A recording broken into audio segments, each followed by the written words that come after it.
Bismillahirrahmanirrahim. Assalamualaikum warahmatullahi wabarakatuh.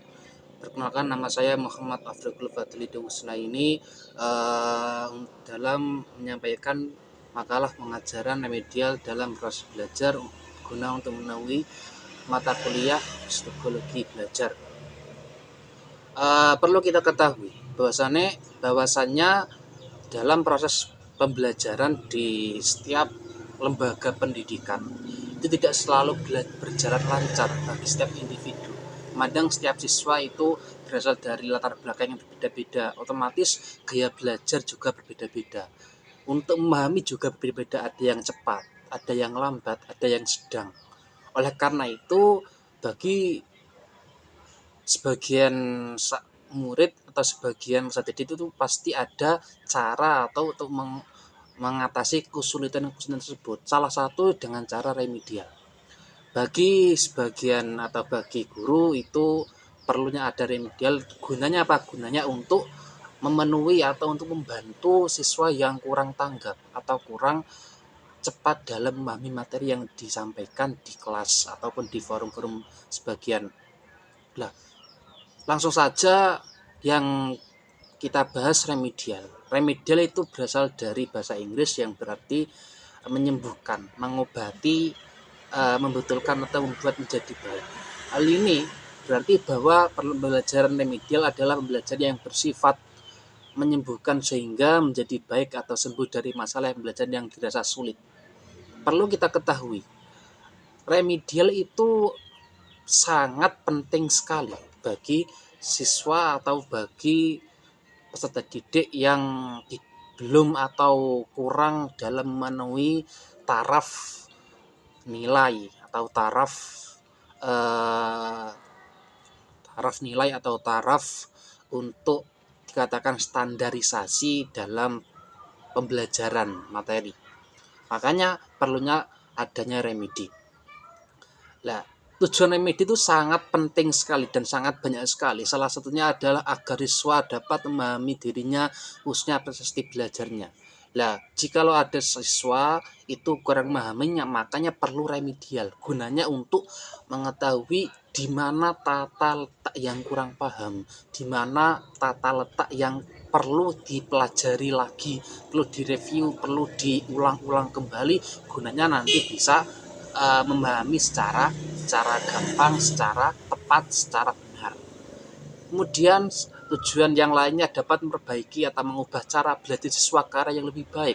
Dan remedial itu berbagai cara supaya belajar siswa itu lebih gampang, sangat banyak sekali. Makanya remedial gunanya apa? Gunanya untuk menyeleksi cara cepat atau cara siswa gampang dalam mempelajari atau dalam memahami materi yang disampaikan guru. Selanjutnya dapat memilih materi dan fasilitas belajar secara tepat. Ketika ada seorang guru menyampaikan materi, sebagian anak itu langsung tanggap, langsung paham. Sebagian anak yang ada yang kurang tepat, ada yang kurang paham. Kenapa? Karena ya mungkin siswa yang kurang tanggap atau kurang paham itu dalam memahami itu perlu proses. Lah, perlu proses itu ada yang harus bantuan menggunakan video atau praktek atau mengulangi kembali materi, maka itu perlu dilakukan untuk bisa siswa tersebut bisa memahami dengan benar, dengan tepat, dengan tanggap. Kemudian salah satunya dapat mengembangkan sikap dan kebiasaan yang dapat mendorong tercapainya hasil belajar yang jauh lebih baik.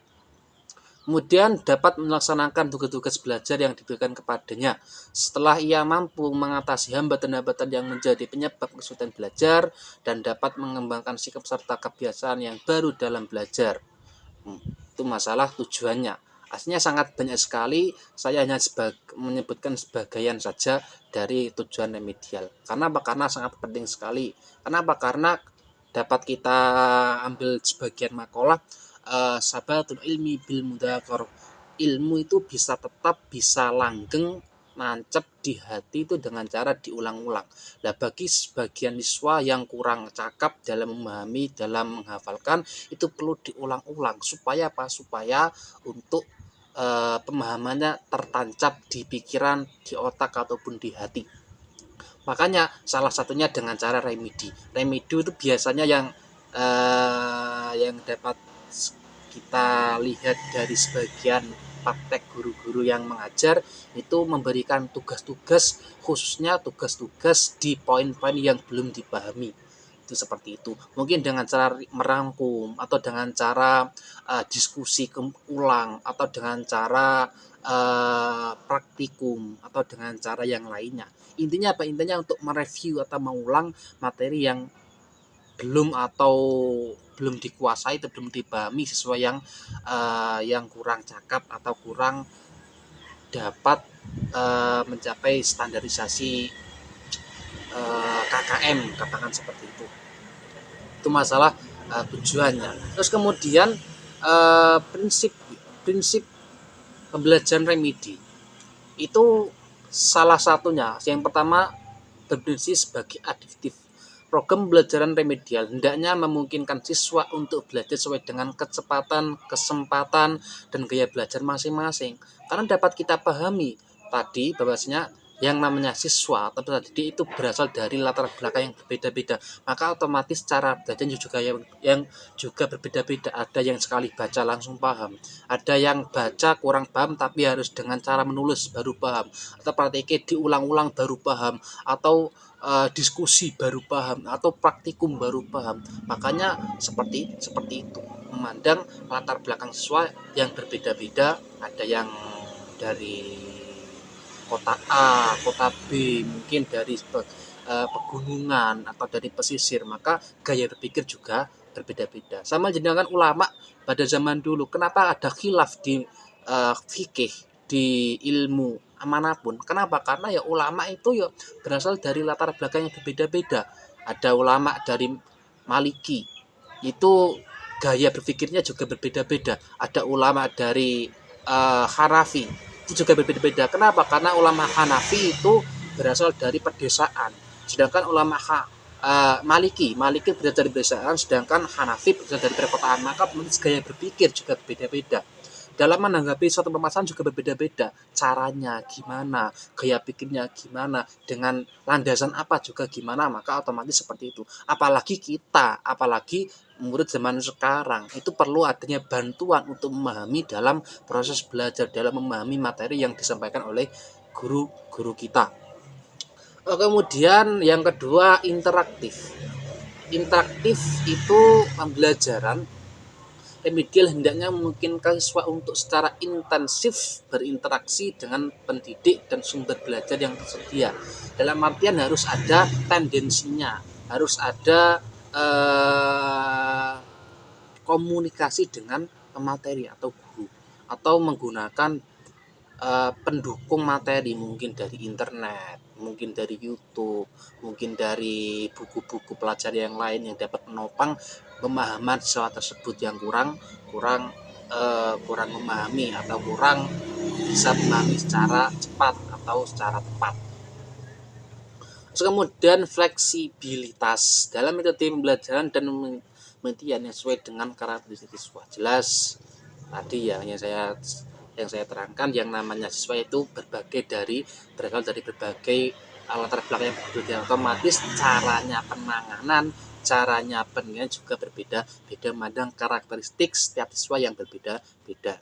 Kemudian pemberian umpan balik segera mungkin sangat perlu sekali untuk mereview, untuk mengulangi yang namanya ilmu. Apalagi zaman sekarang orang-orang atau anak zaman now itu sangat sulit sekali dalam belajar, dalam mengamalkan. Makanya perlu diulang-ulang lagi. Katakan hari ini menyampaikan materi bab Toharoh, kemudian diulangi pada hari ini, pada materi hari ini itu menjelaskan apa saja. Oh ternyata syarat-syarat wudhu ada banyak, termasuk air yang suci mensucikan. Terus rukunnya apa saja? Oh ada 6, harus niat, membasuh wajah dan seterusnya. Itu ketika akan menyelesaikan jam materi hari ini. Kemudian besoknya pertemuan depan direview lagi.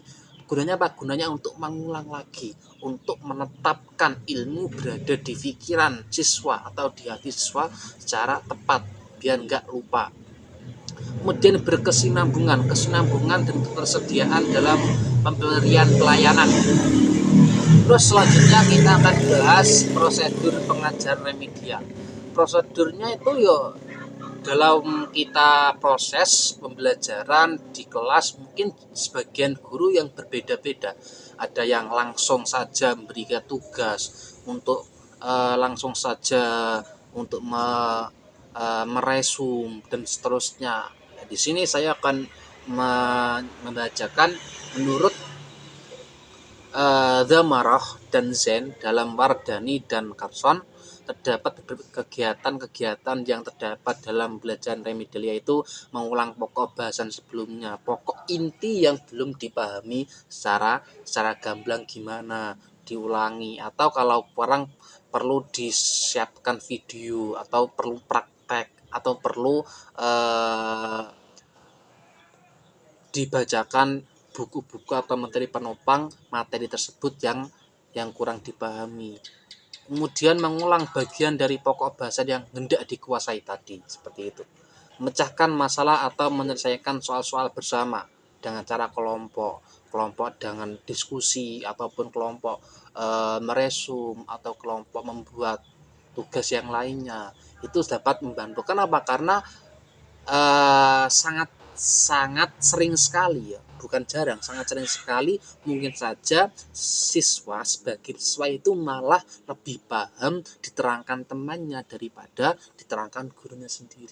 Makanya perlunya menyelesaikan soal-soal bersama-sama dengan kelompok, atau dengan teman sebangku, atau dengan teman yang lainnya. Berikan tugas-tugas khusus. Demikian, kurang lebihnya mohon maaf. Assalamualaikum warahmatullahi wabarakatuh.